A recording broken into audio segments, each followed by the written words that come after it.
یہ سرمایہ نظام زندگی کے زوال کا دور ہے. تو زوال جو ہے ایک نسبی چیز ہے. زوال جو ہے جب ہم کسی تہذیب کا یا کسی نظام کے زوال کی بات کرتے ہیں تو زوال جو ہے نسبی معنوں میں ہوتا ہے کہ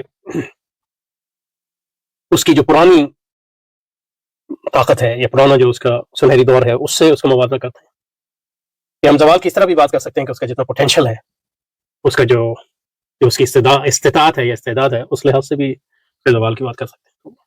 سرمایہ داری جو ہے اور پھر اس کے اندر کے خلفشار اور اندر کا جو تفرقہ ہے اس کی بنیاد پہ بھی بات کر سکتے ہیں. اور زوال کی بات جو ہے ہم اس کے دوسرے جو حریف ہیں ان کے مقابلے میں کر سکتے ہیں. اور زوال کی بات جو ہے ہم مستقبل کے حوالے سے بھی کر سکتے ہیں کہ اس نظام کے متبادل نظام جو ہے اس قدر قوی ہیں یا نہیں.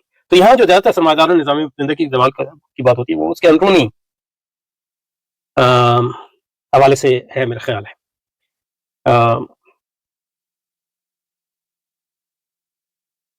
اور یہ زوال جو ہے تقریباً 20ویں صدی کے شروع سے شروع ہوا ہے، کیونکہ 19ویں صدی جو ہے مغربی تہذیب کی کہہ سکتے ہیں کہ عروج کا دور تھا 19ویں صدی.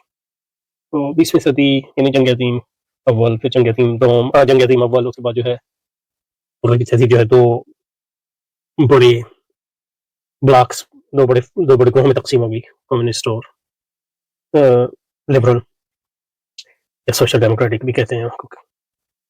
یعنی لبرل میں سوشل ڈیموکریسی بھی آ جاتی ہے. تو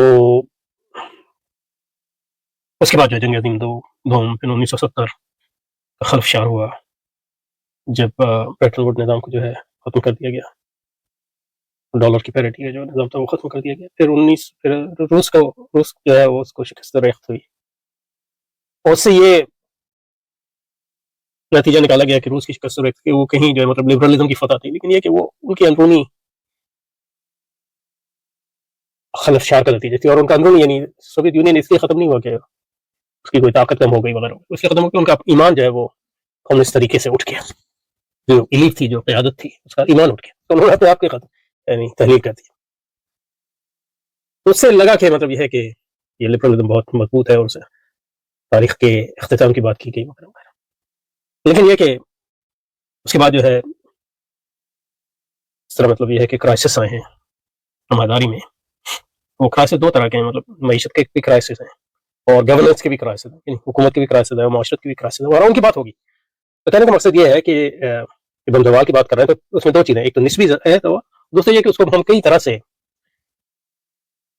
زوال کو جو ہے سمجھ سکتے ہیں، اندرونی طور پہ، بیرونی طور پہ وغیرہ وغیرہ. تو یہ جو کنسیپچل جو ڈفرنس ہوتا ہے یہ اہم ہے. اس میں جو ہے جو چیز سمجھنے کی وہ یہی ہے، جو اگر آپ مجھ سے کچھ حاصل کر سکتے ہیں کہ فلسفی ہو، فلسفے کی یہی اہمیت ہے، تو وہ یہی ہے کہ کس طرح میں جو ہے تصورات کی تحلیل کروں گا. ورنہ تو ہر چیز لکھی گئی ہے اور باقی کتابوں میں لکھی ہے، وہ بھی آپ پڑھ سکتے ہیں. لیکن اگر کچھ اس میں جن لوگوں کو اس کا تجربہ نہیں ہے، وہ سیکھنا چاہتا ہے، وہ یہی ہے کہ کنسیپچل جو تصورات ہیں ان کو کس طرح سمجھا جاتا ہے، تصورات کے اندر کس طرح تفریق کی جاتی ہے، اور ان کو کیسے جانچا جاتا ہے، اور تصورات کو دوسرے تصورات سے ممیز کیا جاتا ہے، اور نئے تصورات کس طرح فارم کیے جاتے ہیں یا بنائے جاتے ہیں، اور جو تصورات ہیں جو موجود ہیں ان کو کس طرح کوشچن یعنی ان پر سوالیہ نشان کس طرح اٹھایا جاتا ہے. تو یہ ساری چیزیں جو ہیں اس میں ہم سیکھنے کی کوشش کریں گے سب لوگ. تو ہم جس دور میں گزرے ہیں یہ سرمایہ داری نظام زندگی کے زوال کا دور ہے. اس میں کئی اور اگر آپ لوگ پڑھنا چاہیں تو بہت تحریریں ہیں لوگوں کی. اب اس میں یہ ہے کہ بات